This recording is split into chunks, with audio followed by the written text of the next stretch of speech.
प्रिय विद्यार्थियों, राजनीति विज्ञान की कक्षा में आप सभी का स्वागत है। आज के इस वीडियो लेक्चर में हम एक बहुत ही महत्वपूर्ण, रोचक एवं अत्याधुनिक विषय का अध्ययन करेंगे, जिसका शीर्षक है राज्य विकास के विभिन्न चरण। राज्य का वर्तमान स्वरूप कैसे विकसित हुआ, इसकी व्याख्या, इसका मूल्यांकन। राज्य विकास के विभिन्न चरण। राज्य का जो वर्तमान स्वरूप है वो किन चरणों से होकर के गुजरा है, राज्य का इतिहास कैसा रहा है, राज्य का वर्तमान कैसा है और भविष्य में राज्य किस प्रकार का हो। सबसे पहले परिचय के बारे में जानेंगे। राज्य की उत्पत्ति, राज्य के विकास चरण, विभिन्न प्रकार के चरण, जैसे कबीला राज्य, पूर्वी राज्य, सामंत राज्य, राष्ट्रीय राज्य, कल्याणकारी राज्य। वर्तमान संदर्भ में, वर्तमान परिस्थितियों में राज्य का स्वरूप क्या है, राज्य की प्रकृति क्या है, राज्य का महत्व क्या है। निष्कर्ष, राज्य के रूप में जो विकास के विभिन्न चरण हैं उनके बारे में मुख्य निष्कर्ष क्या है, मुख्य सार क्या है, राज्य वर्तमान में कैसा है और राज्य भविष्य में कैसा हो। सबसे पहले हम राज्य विकास के विभिन्न चरणों का परिचय जानेंगे। तो राज्य जो है वो कार्मिक विकास का परिणाम है। राज्य का वर्तमान स्वरूप, जिसे हम लोकतांत्रिक राज्य कहते हैं, कल्याणकारी राज्य कहते हैं, वो एक दिन में नहीं हुआ, लंबे समय की विकास प्रक्रिया का ही परिणाम है।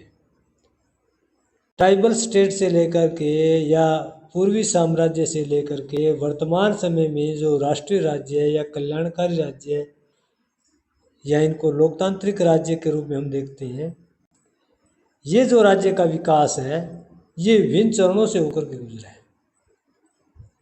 तो राज्य विकास के विभिन्न प्रकार के चरण हैं जिनका हम बारी बारी अध्ययन करेंगे।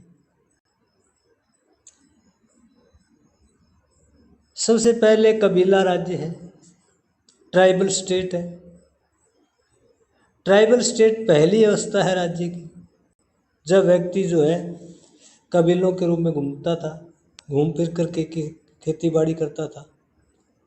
घूमते घूमते कबीलों ने क्या किया, स्थायी निवास कर लिया। उसके बाद कृषि अनुकूल परिस्थितियों में हुई, एक स्थान पर झूम झूम करके कृषि की बजाय एक स्थान पर रह करके कृषि करना आरम्भ कर दिया। व्यक्ति ने नदियों के किनारे अपना स्थायी निवास बना लिया, क्योंकि वहाँ पर पानी की सुविधा थी, कृषि की पैदावार थी, खाद्यान्न की पूर्ति हो रही थी। जैसे भारत में गंगा नदी, सिंधु नदी, उत्तर अफ्रीका में नील नदी, चीन में यांगत्से नदी, इन सब नदियों के किनारे सभ्यता फली फूली। इसके बाद कृषि का विभाजन हुआ, कृषि कार्यों को लेकर के कृषि में उत्पादन से धन संपदा का विकास। धन संपदा जब बढ़ी तो लोगों में स्वाभिमान की भावना, प्रॉपर्टी के रखरखाव की भावना का उदय हुआ। प्रॉपर्टी को लेकर के टकराव हुए, तनाव हुए, और प्रॉपर्टी बढ़ने से दूसरों पर नियंत्रण करने की प्रवृत्ति का भी उदय हुआ। इससे कबीलों में संघर्ष बढ़ता रहा। शक्तिशाली कबीलों के सरदार ने निर्बल कबीलों पर नियंत्रण कर लिया और अपने साम्राज्य मिला लिया। छोटे छोटे राज्यों का उदय हुआ। कबीलाई राज्य में आमजन को कोई अधिकार नहीं था, क्योंकि आमजन जो है शोषण का ही प्रतीक था। तो कबीला राज्य है वो राज्य की प्रारंभिक अवस्था है, जिसमें सभ्यता और संस्कृति का जो है धीरे धीरे विकास होता है। व्यक्ति की स्वार्थी प्रवृत्ति का विकास होता है, धन संपदा की रक्षा के लिए और शारीरिक बल के आधार पर सरदारों ने, कबीलों के प्रमुख व्यक्ति थे, उन्होंने दूसरे कबीलों को अपने अधीन कर लिया। राज्य के विकास चरण में दूसरा महत्वपूर्ण स्टेप यूनानी राज्यों का आता है, ग्रीस स्टेट। लगभग 2400 साल पहले यूनान में छोटे छोटे नगर राज्य होते थे, जिन्हें सिटी स्टेट कहा गया, पोलिस कहा गया। यूनान में जनसंख्या लगभग 5000 से 10,000 के बीच में राज्यों की जनसंख्या थी। और वर्तमान परिप्रेक्ष्य में देखें तो भारत जैसे देश में ये गांवों की जनसंख्या भी इतनी नहीं है। यूनानी नगर राज्यों में देखा जाए तो जलवायु और कृषि पूरी तरह से अनुकूल थी। यूनान के छोटे छोटे नगर राज्य थे, उनमें कहीं पर कुलीन तंत्र और कहीं पर लोकतंत्र, जैसे एथेंस में लोकतंत्र था। हालांकि लोकतंत्र को बहुत ज़्यादा अच्छा नहीं माना गया, अनपढ़ व्यक्तियों का शासन माना गया। और यूनान में दास प्रथा विद्यमान थी। यूनानी नगर राज्य आत्मनिर्भर थे। बहुत सारी आवश्यकताओं की पूर्ति यूनानी राज्य अपनी ही भौगोलिक सीमा के दायरे में रहकर। यूनानी नगर राज्यों में सभी नागरिकों को अधिकार नहीं थे। नगर राज्यों में टकराव था, संघर्ष था। केवल यूनान में नहीं, वर्ल्ड के अन्य देशों में छोटे छोटे नगर राज्य होते थे, उनमें भी संघर्ष रहता था। राज्य विकास का तीसरा चरण रोमन एम्पायर, रोमन साम्राज्य। यूनानी नगर राज्यों के बाद तीसरा जो स्टेप आता है रोमन साम्राज्य का आता है, जो काफी विशाल था। रोम में राजतंत्र प्रणाली थी। इसमें शाही लोगों की राजनीति में सत्ता में भागीदारी थी, लेकिन जो भूमिहीन गरीब लोग थे उनकी सत्ता में कोई हिस्सेदारी नहीं थी। रोमन साम्राज्य ने इटली के ऊपर भी विजय प्राप्त कर ली। कुछ समय बाद सिकंदर साम्राज्य जो है वो पूरी तरह से रोम के अधीन हो गया और रोम का साम्राज्य लगातार बढ़ता चला गया। इसमें जो शासक थे वो पूरी तरह से तानाशाह थे। रोमन साम्राज्य अनेक छोटे छोटे प्रांतों में विभाजित था। प्रांतों के बीच भी संघर्ष चलते थे। रोमन साम्राज्य में आम जनता को कोई अधिकार नहीं थी। रोमन साम्राज्य का लोगो था, उद्देश्य था एकता, व्यवस्था और सार्वभौम। राज्य को मजबूत बनाना, राज्य के लोगों को मजबूत बनाना, राज्य के लोगों के लिए व्यवस्था और सार्वभौमिकता की व्यवस्था। तो रोमन साम्राज्य राज्य विकास का तीसरा महत्वपूर्ण चरण है। कबीला राज्य, यूनानी राज्य और उसके बाद रोमन साम्राज्य। रोमन साम्राज्य के बाद चौथी महत्वपूर्ण जो स्टेप्स है, चरण है, वो सामंत राज्य की, फ्यूडल स्टेट। लगभग 470 ईस्वी में जर्मन की बर्बर ट्यूटन जाति थी, उसने रोमन साम्राज्य को नष्ट कर दिया शक्ति के बल पर। रोमन साम्राज्य अनेक छोटे छोटे नगर राज्यों में विभक्त हो गया। उनके प्रमुख शक्तिशाली सेनापति थे और इन सेनापतियों ने अपने अधीन भूभाग को अपने सहयोगियों में बांट दिया और इस भूभाग के जो मालिक थे उनको सामंत कहा गया, फ्यूडल कहा गया। सामंत के पास धन था, जनता थी और उससे वो राज्य की सेवा करते थे, राज्य की सहायता करते। सामंत प्रणाली वंशागत थी।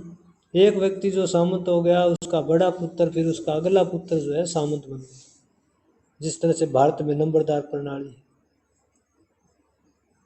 सामंतों का जो प्रमुख व्यवसाय था वो कृषि था, कृषि पर आधारित थी। कृषि की उपज का ही भाग जो है राजा को कुछ दिया जाता था सामंतों के द्वारा। इस काल में ईसाई धर्म का ज्यादा प्रभाव था।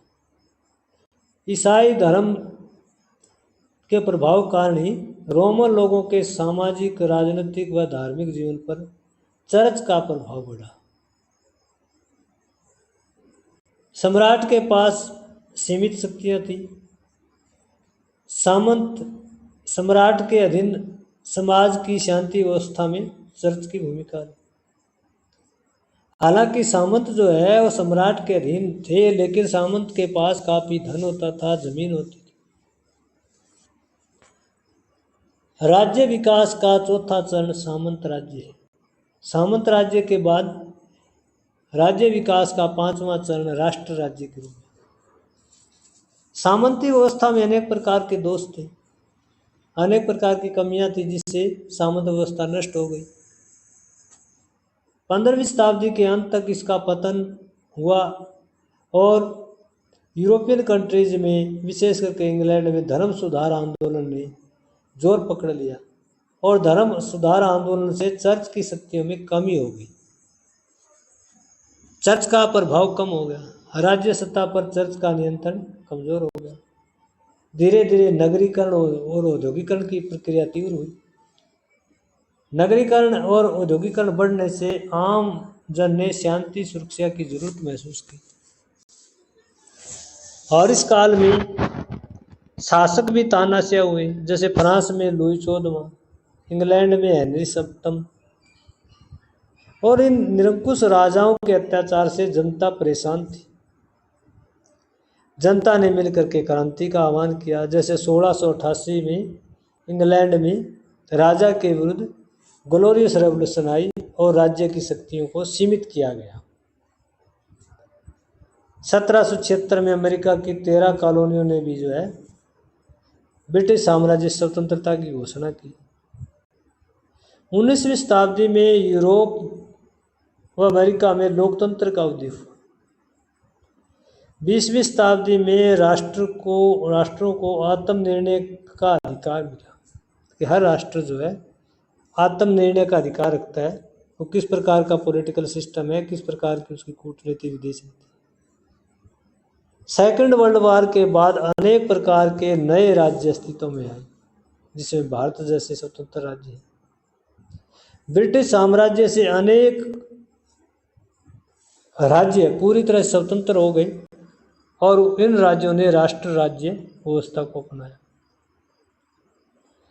राज्य के विकास चरण में छठी महत्वपूर्ण जो व्यवस्था है वो मानी जा सकती है लोकतांत्रिक राज्य के रूप में, कल्याणकारी राज्य के रूप में। आज विश्व का हर राज्य अपने आप को लोकतांत्रिक राज्य कहता है, चाहे वहाँ पर किसी प्रकार का तानाशाही प्रवृत्ति हो। हर राज्य लोकतांत्रिक राज्य कहलाना पसंद करता है। 20वीं सदी के अंत में लोकतांत्रिक राज्यों का उदय हुआ।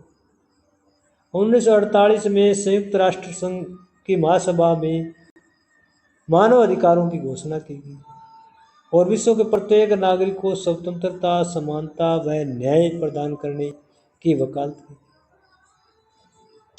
मानव अधिकार आंदोलन जारी हुए। मनुष्यों के अधिकारों को लेकर के जगह जगह संघर्ष हुआ। नारी सशक्तिकरण का युग है।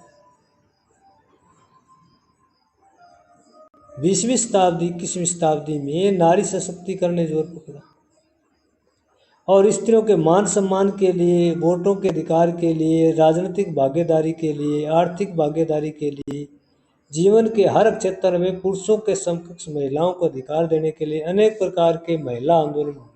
हर देश में आंदोलन हुए।